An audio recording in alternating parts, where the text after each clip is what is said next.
ജില്ലയിൽ സർവീസ് നടത്തുന്ന എല്ലാ സ്വകാര്യ ബസ് ജീവനക്കാർക്കും ഉടമകൾക്കും ബസ് സർവീസ് നടത്തുമ്പോൾ അറിഞ്ഞിരിക്കേണ്ടതും കർശനമായി പാലിക്കേണ്ടതുമായ മാർഗനിർദ്ദേശങ്ങളടങ്ങിയ ലഘുലേഖകൾ വിതരണം ചെയ്യുന്ന ചടങ്ങിന്റെ ഉദ്ഘാടനവും ലഘുലേഖ വിതരണവും ജനുവരി 25-ന് തിരൂർ മുനിസിപ്പൽ ബസ് സ്റ്റാൻഡിൽ വെച്ച് Tirur municipal chairperson AP Naseema നിർവഹിച്ചു.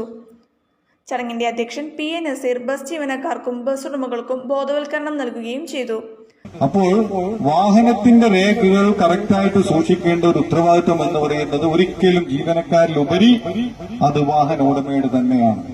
ഇൻഷുറൻസ് എടുത്തിട്ടില്ലെങ്കിൽ വാഹനം നിരത്തിലിറക്കരുത്, ടാക്സ് എടുത്തിട്ടില്ലെങ്കിൽ വാഹനം എടുക്കരുത്.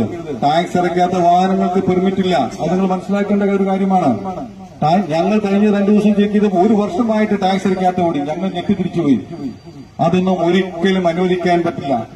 അതുപോലെ CF ഇല്ലാത്ത വാഹനങ്ങൾ TP പെർമിറ്റ് തീർന്നു കഴിഞ്ഞിട്ട് ഞങ്ങൾ പുതുക്കിക്കോളാമെന്ന് പറഞ്ഞിട്ട് ഓടുന്നു.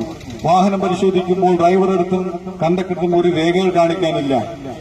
ചടങ്ങിൽ Tirur DYSP Biju, Tirur taluk bus operators organisation president Abdul Razak, secretary PK Moosa, Tirur taluk bus operators association president V Abdul Latheef, secretary P Sharafuddin, തൊഴിലാളി സംഘടനാ പ്രതിനിധികളായ ജാഫർ, റാഫി എന്നിവർ ആശംസകൾ അറിയിച്ചു.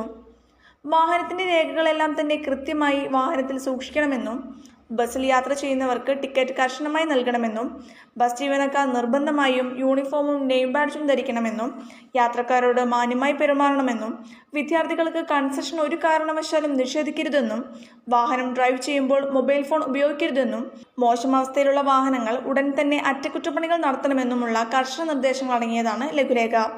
പ്രസ്തുത നിർദ്ദേശങ്ങൾ പാലിക്കാൻ ഒരാഴ്ച സമയം നൽകുകയും അതിനുശേഷവും നിർദ്ദേശങ്ങൾ പാലിക്കാത്ത ബസ് ജീവനക്കാർക്കെതിരെ കർശന നടപടികൾ സ്വീകരിക്കുന്നതായിരിക്കുമെന്നും മലപ്പുറം എൻഫോഴ്സ്മെന്റ് RTO നസീർ അറിയിച്ചു.